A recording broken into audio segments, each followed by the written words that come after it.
Yeah. Please tell me that I can't, that I won't, that I fail, that I'll never make it out, yeah. Please tell me all the bad, never good, fill my head full of every single doubt, yeah. Please say any negative thoughts, I pop off when I hear people say I cannot. I get off to the thought of proving everyone wrong, I won't stop to the top, so you better back off and get lost. I'ma stay loud, stay proud, never running out, never heading south. I'll be spreading out, call it word of mouth, can't put me down, I'll be getting loud. You can have your doubts, not what I'm about, have your cloud, it be raining now, I keep making sound, go another round, I'm legend bound, can't stop me now. You don't wanna fuck with me, a slow burn like a Deps cover scat, the 3.5 inch, and we're fishing it in the reeds. About 4 foot depth in these reeds, up to 2 feet closer to the shore is about as shallow as I went. This is a little different way to fish the cover scat. It was originally designed, for up shallow, but then people found out it worked great out deep, around super sticky rocks that you would normally lose every weight you own in, for drop shotting or throwing a jig or whatever. But this was right after a storm. Like, we had a major storm go through in the morning and afternoon. It was torrential downpour, a little bit of hail, a bunch of lightning. And I tied on this bait, went to the reeds, put the reed radar on, and proceeded to beat on them pretty good. The thing about this bait, though, too, is you want them, it's not a search bait. You know, once you find the fish and get them with a reaction bait or something a little more aggressive, then you can go through with this and really pick them off. And this is just a different version of doing this with a Cinco. I learned this technique from a good friend of mine from the Bass Club, Mr. Porter. Awesome reed fisherman, awesome super shallow water fisherman. But he would throw a Cinco in there and wait for the bass to take it and pull giants out of the reeds. Well, I didn't want to copy him too much, so this is just a same style but different bait. And you think the Cinco is boring to fish? Well, fish this bait. It has less action unless you jerk it, and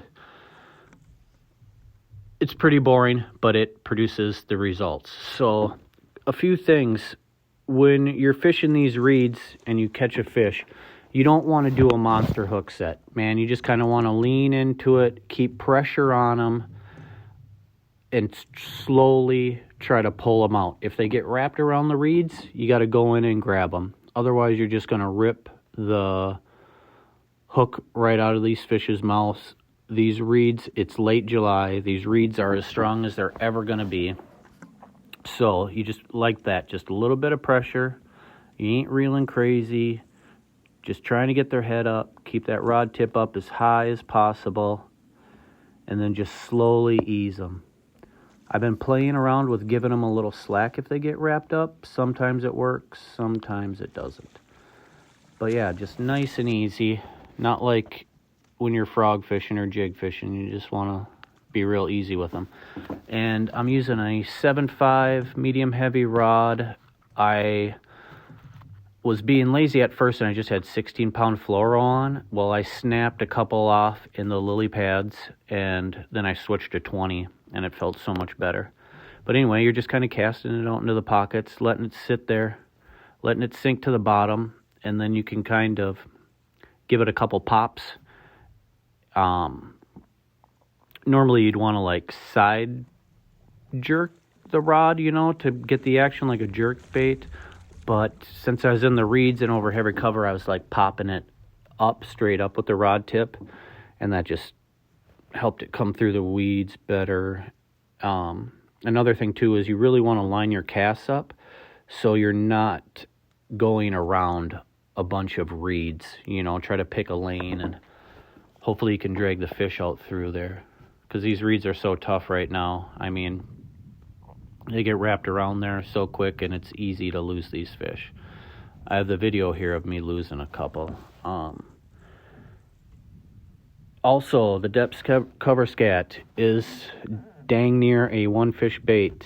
Once it kind of pulls through the eye hook, it kind of messes up the front of the bait. But I was able to scrap a few out of it.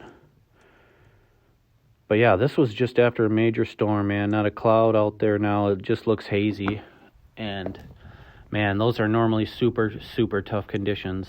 And I went up to these reed beds and just put a beat down on them. Caught a whole bunch. A lot of them didn't make the video because some of them are pretty small. And also with this bait, you're going to get like a lot of line twists. So just keep that in mind. Let it unravel a little bit. Also, I've been playing with a hook that has a split ring on it with a swivel, but I'm not confident enough yet with it to put it in the video and show the results.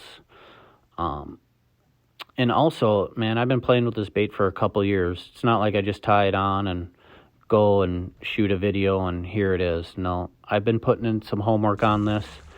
I research all these videos I do, and man, I'm just like disappointed in the coverage on these baits that I've been putting out. Like, people want to take it out of the package and talk about it, but I don't see anybody fishing it. I don't see anybody doing cast to catch. So that's what I'm trying to do, and just keep an honest review of baits. And I'm not gonna probably do the bait. I won't do a video on a bait if I don't like it, or I'm not gonna do a bad review on a bait. So if there's like a bait you're thinking I'm gonna review and it's not on there, that's probably why. But anyway, yeah, just take it easy on these fish. Reel them in slow. Nothing to it. Fun bite. A little boring. But hey, when you're catching fish, don't matter. But yeah, the Deps cover scat, I was flipping the reeds. I'm going to do a few different videos on this bait because I found it works in a bunch of different situations. So I'm really going to put the spotlight on this bait. And man, it's a great smallie bait too. And like I said, it's great for not getting stuck in those sticky rocks. So for you vermilion guys, it's be a great bait. It doesn't skip the best because it's so loaded with salt and it's like so soft. But I'm going to be doing a video coming up with this bait keeper I've been playing with. So hopefully that'll have better results. But anyway, awesome bait. Hope you guys go out and check it out. Anyway, that's the episode. Thanks, guys.